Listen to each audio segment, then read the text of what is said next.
Hi, Section 14, Comp 1. Came back after a long trip up to Staples, teach my crew up there. And as you can see, my nose hairs are trimmed and my sick wavy hair is perfectly puffed up. And I'm happy to be here to offer you another video lesson, try to help you understand more about writing. Today, I'm going to rise above the terrain a little bit and talk about the history of writing. That's kind of the bulk of what I want to talk about today. And it'll put before you some concepts that you might not be there yet. I have a history major. I have a secret history major that I dust off once in a while, and I do occasionally like to think historically. So we'll start with a poem. I'll say some historical stuff about writing, and I hope that sounds like a day to you. Let's start with the first thing I have in mind. I'm holding the same book that I was holding in Staples, and I'm going to put this straight into my bag after I get done using it, because I'm also going to have tomorrow before me in my live classes a book called Stealing Sugar from the Castle by the great Robert Bly, and I put that in italics for a reason. And here's the way I want to approach this. I'm a Christian. I think about right and wrong. I think about right action, wrong action, and I use that word action, acting, instead of the word behavior. I never use that word. That is a word that a sociologist or a psychologist would use, and the social sciences make me uneasy. If you like those things, that's great. I'm clapping for you. We all like different things. But I think about human action, how humans act in the world. It makes me think of a line from Stendhal. "Oh, you men who are born into the earth through a cradle of ice, behold how you act." And in thinking that way, I think about one of the ways that I'm able to sin, which is, we call it in my faith tradition, the sin of omission. In other words, you're guilty of a sin because you should have done something that you didn't do. And that idea, I allow that to haunt me. I spend all my days trying to be good and do good, virtuous things. Arete, that word of the Greeks. If you're uncomfortable thinking about Christian stuff, think about the Greeks. And to make the analogy, there are poets, there's a couple poets that I did not host that I should have, and I'm regretting it. I should have brought Franz Wright before he got cancer and died. Why did I not host him? Because he's nuts. He was nuts.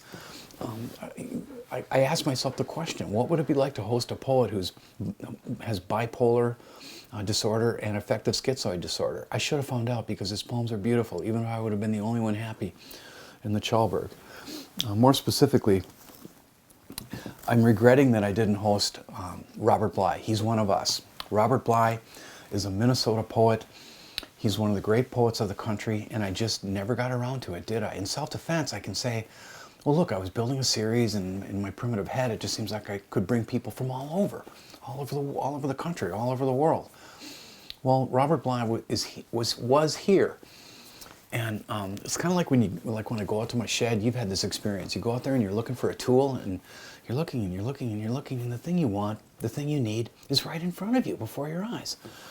That's how I feel about Robert Bly. And I'm going to read you a poem by him here in a minute. I've lost the page, of course. Robert Bly was a professor at the University of Minnesota, creative writing teacher there. He lived into his 90s, Minneapolis guy all the way. And it should have dawned on me that Robert Bly was pretty important. Way back in 2006, the very week I was going to host William Merwin, my phone in my old ancestral office fluttered, landline. And I pick it up, and it's W.S. Merwin, William Merwin. He was like, "Jeff, it's William Merwin. Looking forward to coming up. I'm calling from Hawaii. Do you by chance have the phone number of Robert Bly?" I freaked out. My heart was pounding in my head and in my chest. I said, "No, William, I can't wait to meet you next week. I think I can find a way to get it. I'm friends with Michael Donis Brown at the University of Minnesota. I'll make sure I get you that phone number." So he wanted Robert Bly to come to his poetry reading. But Bly was out of the country at the time. I want to tell you something about this poem I want to read you. I hope I'm really using up a lot of time with poetry today. I know you forgive that. You guys forgive me everything, right? It's part of the deal. And the word forgiveness is in this poem. Even though I regret that I never brought Robert Bly to Brainerd, I did get to encounter him and shake his hand and meet him in one of his last poetry readings. It was at the American Writers Project, and it was in 2015. I was in a lecture hall with all kinds of writer types. The American Writers Project is the largest conference for writing teachers, people who direct writing programs, and writers. And all my friends were there. I was just in heaven. There were thousands and thousands of people at the Minneapolis Convention Center, and I joined about 50, 60 other people, probably to hear one of Robert Bly's last poetry readings. And Alison Granucci of Blue Flower Arts, she doesn't own that anymore, but I still work with her, person who runs it now, Anya Bachlan. And she held the microphone for him. And he read this poem that I want to read to you, and I want to point out something about it. He got choked up in the reading of this poem. And there's a line in this poem that I hope is true. At the first line of the last stanza is, "Each of us deserves to be forgiven." And when he read that line, he looked up at the ceiling a little bit, and we could all see him choke up a little bit. A tear came down his cheek. He got overwhelmed. And he looked up towards the ceiling in the corner of the lecture hall, and he read this line a second time. He read the line twice, even though it only occurs in the poem once. So to honor him, to honor Robert Bly, and maybe please his ghost if it's anywhere near my 20-acre private peat bog, I want to read it the way he read it, with the same inflection, if I can remember it. Robert Bly, keeping our small boat afloat. So many blessings have been given to us during the first distribution of light, that we are admired in 1,000 galaxies for our grief.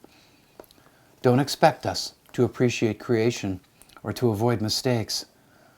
Each of us is a latecomer to the earth, picking up wood for the fire. Every night, another beam of light slips out from the oyster's closed eye. So don't give up hope that the door of mercy may still be open. Seth and Shem, tell me, are you still grieving over the spark of light that descended with no defender near into the Egypt of Mary's womb? It's hard to grasp how much generosity is involved in letting us go on breathing when we contribute nothing valuable but our grief. Each of us deserves to be forgiven. Each of us deserves to be forgiven, if only for our persistence in keeping our small boat afloat when so many have gone down in the storm.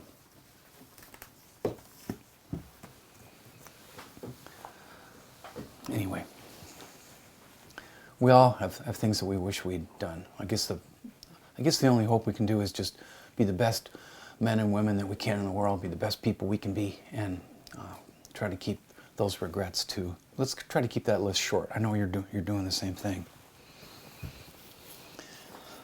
Now this is big picture stuff about writing. I want to help you understand the idea today that writing is completely artificial. I may have said that to you before. I don't think so. We'll see. Again, lots of classes, lots of stuff going on in my head. It's a mess up here. Writing is artificial, and that might strike you as a negative thing to say, but I don't mean that as negative. I don't mean it at all. I'm not shaking my fist at that idea, because human beings are super good at being artificial. And what's natural is speaking. What I did today up in Staples and what I'm doing right now, talking. We've been talking to each other for at least 50,000 years, maybe more. That's natural. When we picked up quills and started scratching and creating writing for the first time, we were doing something man-made, not God-made.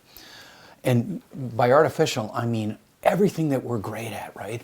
This house is artificial. Otherwise, I'd be standing in the snow.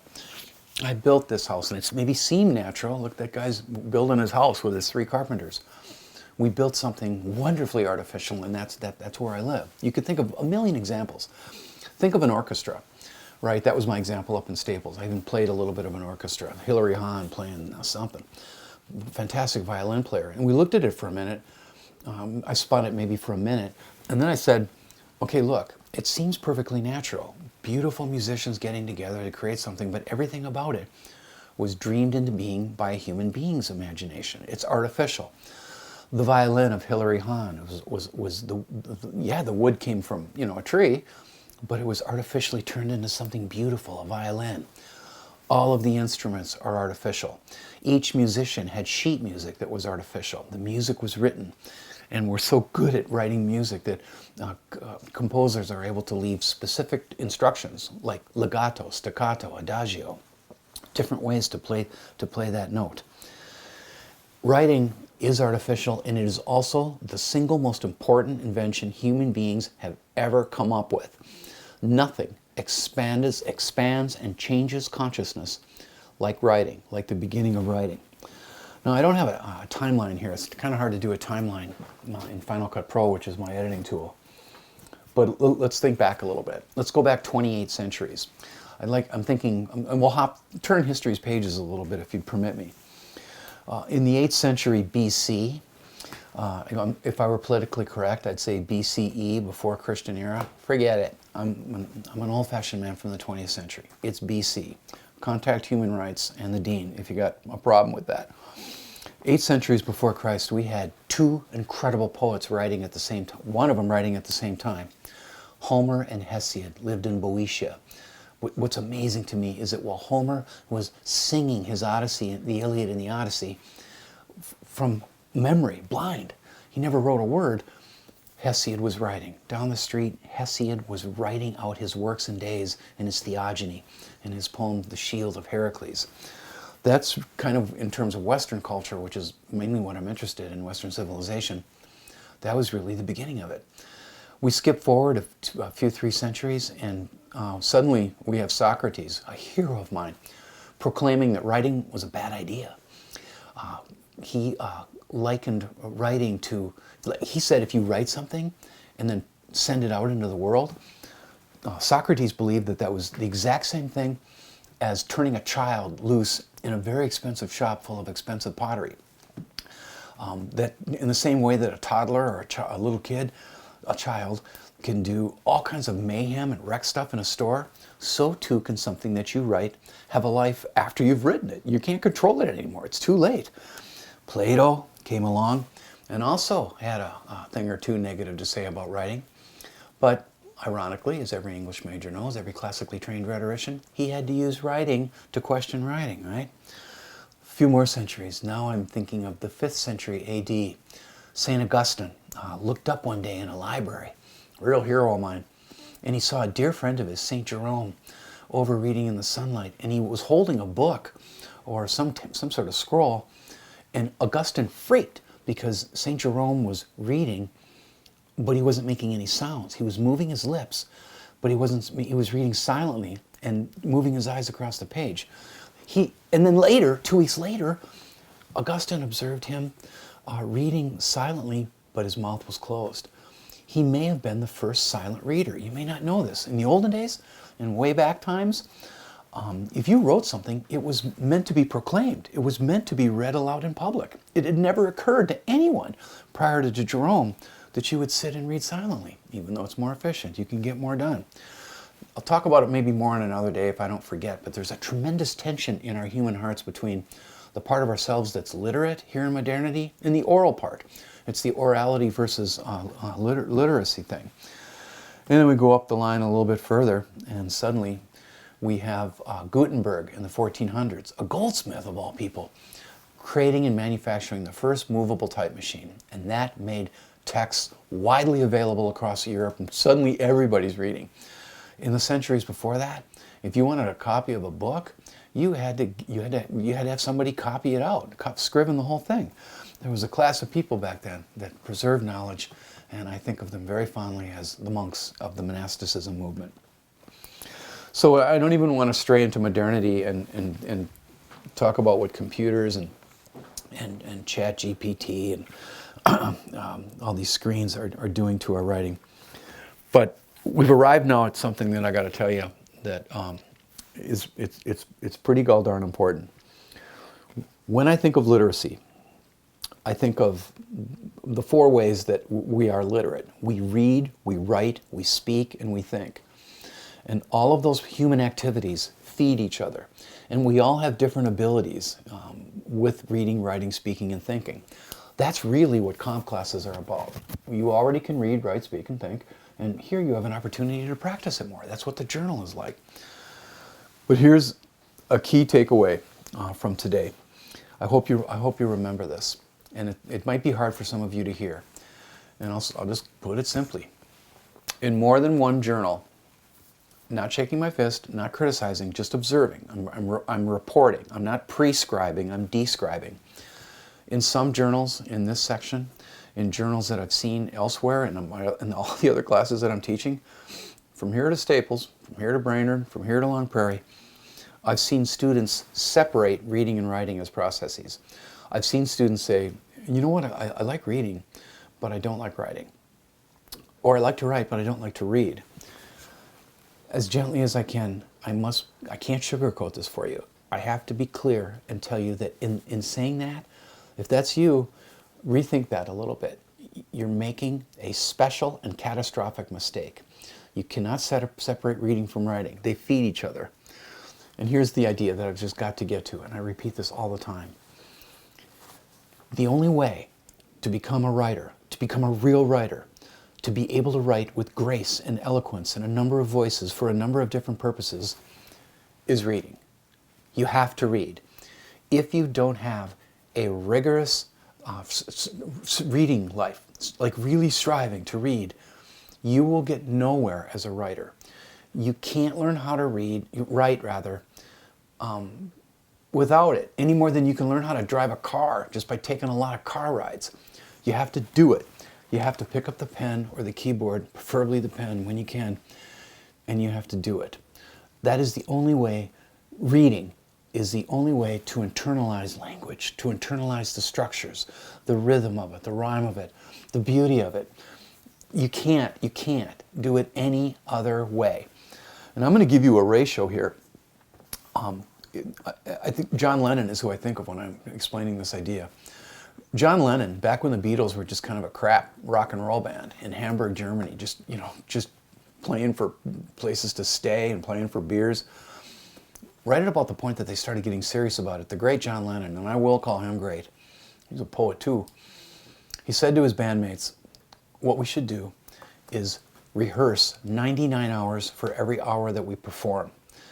That is, at the very least, the ratio that reading and writing should be.